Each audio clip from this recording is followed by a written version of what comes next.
Hello everyone. Today we have a new product, introducing the latest cables. This is the XLR cable. What do all these wires have in common? They have got a molded vein with a flattened and unique geometry. It's of 1000th grade silver. Naturally, all the wires have a corrective, balanced, and restorative system using galvanic transformers.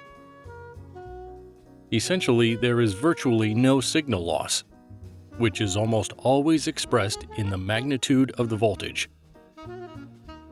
What characterizes a balanced conductor?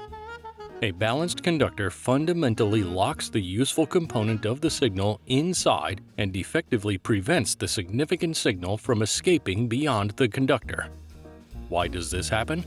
The thing is, in essence, this entire conductor is a coil, meaning the core of the coil, which is wound with the golden ratio. If you take an auto transformer, it has a single winding. Accordingly, the galvanic transformers used here have two windings, with an electromagnetic field in between. There is no contact. Electromagnetic field penetrates the signal, saturates secondary winding, and initial voltage value appears.